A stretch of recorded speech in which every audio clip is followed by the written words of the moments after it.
it is us, Makobas Homestead, in front of the fire because I feel the need to show it off, and it's cold.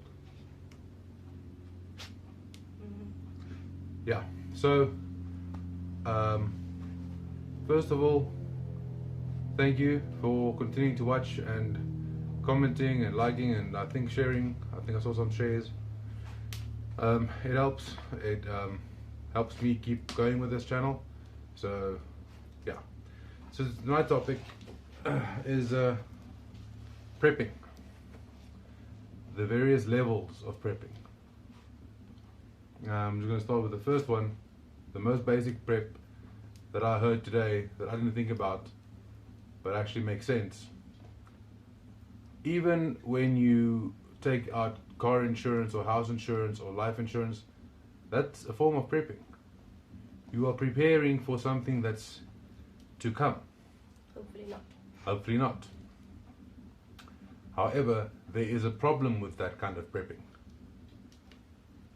Yes, it's not something tangible. In a disaster situation, whether it be something just yourself, like job loss, where you're not going to be able to pay those things. It could be local disaster, flooding, things like that, also not going to help you. National disaster, electricity grid going down, stuff like that, also not going to be able to help you. So we believe in a more tangible form of prepping. Everybody who knows anything true about South Africa at this point knows that the trucks are being burned, all things like that. So the supply chain is collapsing between the ports and the cities. And quite about a year ago, I was first into the whole prepping thing, and every time that I would go and buy groceries, just 4 more cans of food, just another 2 kilogram bag of rice extra, things like that, and pretty quickly we started filling up extra crates of food. Yeah. And then at one point we started buying buckets, we started buying the rice in bulk, mealie meal, maize meal, started buying that in bulk. That is still quite cheap, although we don't know for how much longer. Bread flour we buy in bulk. We buy as little bread from the store as possible. I usually bake the bread at home. Now it's a bit more difficult in the winter because the bread dough doesn't rise as quickly as in the summer. In the summer this house gets very hot, so the bread dough with the yeast in rises very quickly, so then you pop a bread out in a case of an hour and a half.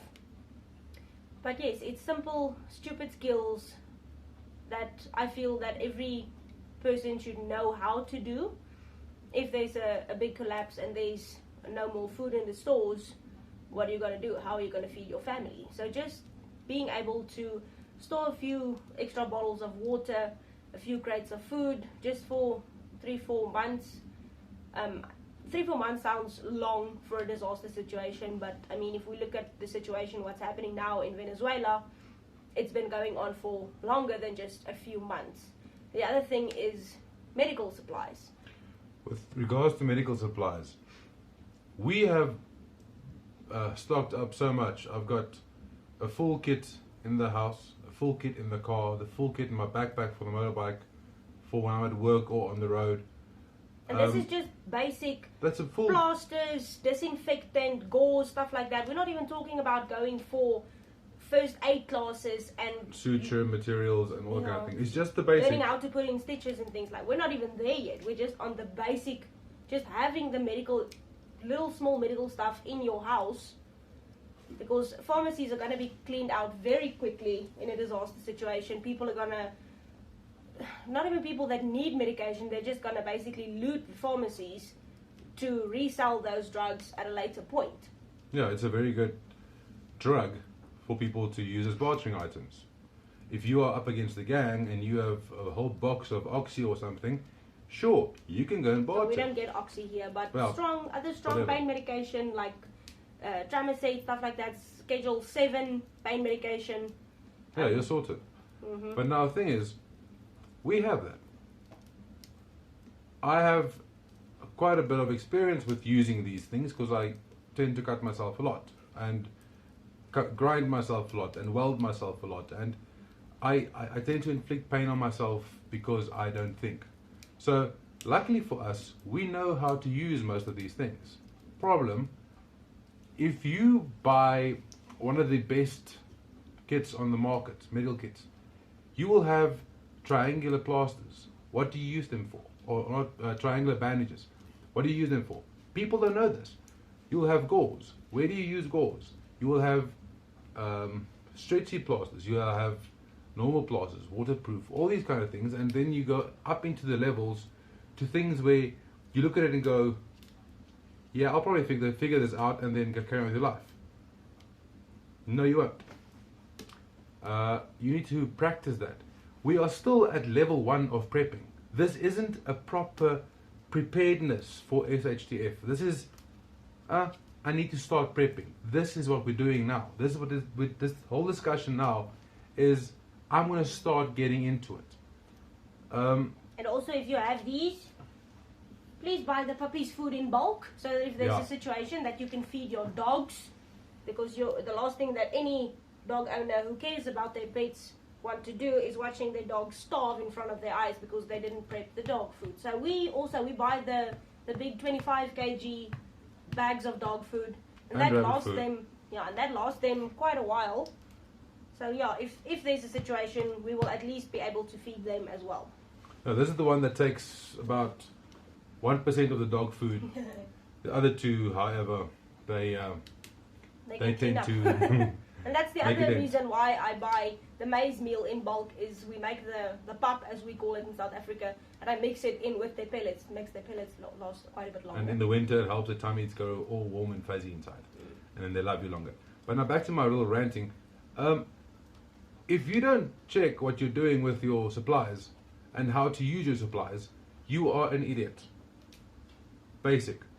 You don't get to have a suture kit and then if something happens, you think you'll have time to figure it out. No.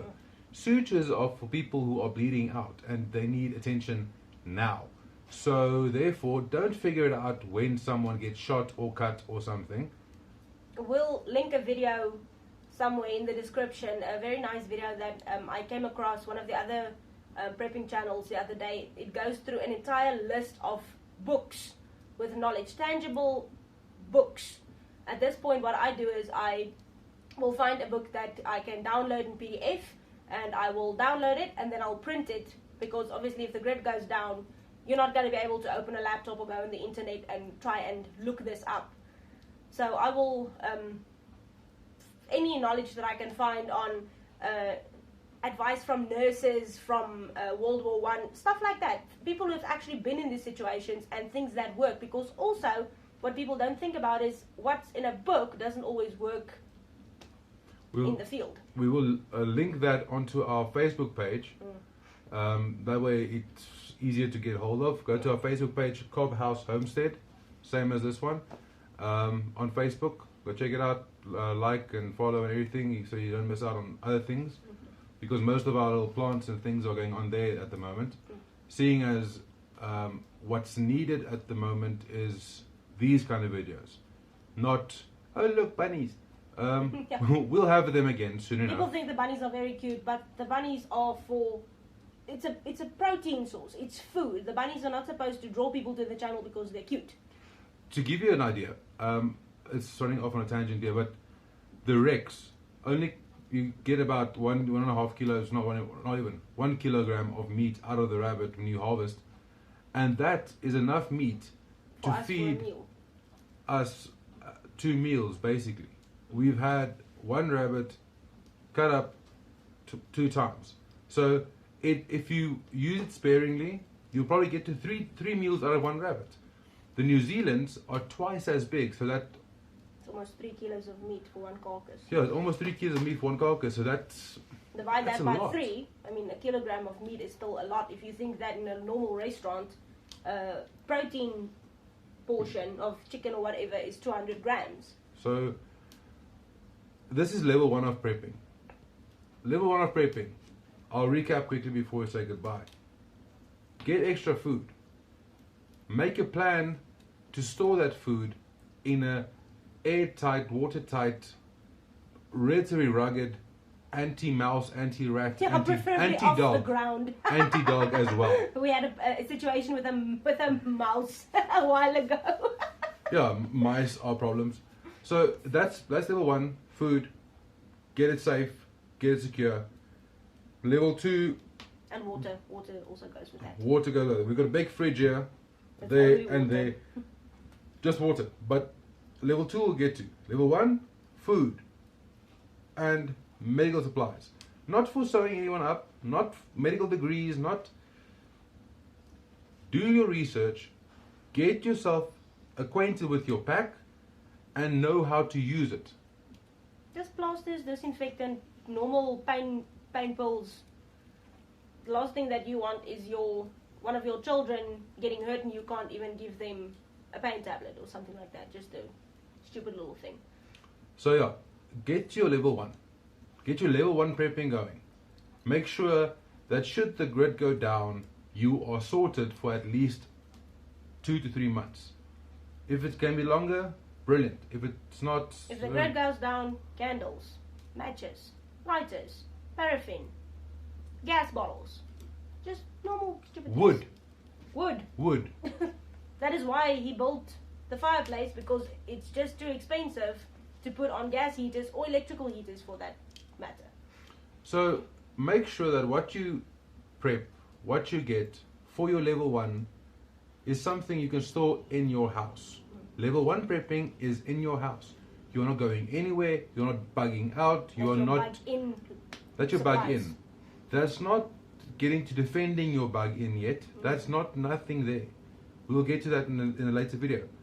This right here is, should the grid go down in a perfect world, no one comes to get your stuff, so therefore you have your stuff, you have your family, you eat your stuff, the grid comes back on eventually. Go on with your life.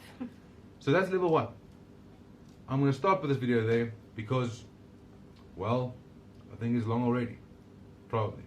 And my back is heating up really hot. Guys, in the next video we'll get to speaking more about the medical supplies. We haven't even touched on any of the sanitary stuff like toilet paper and things like that.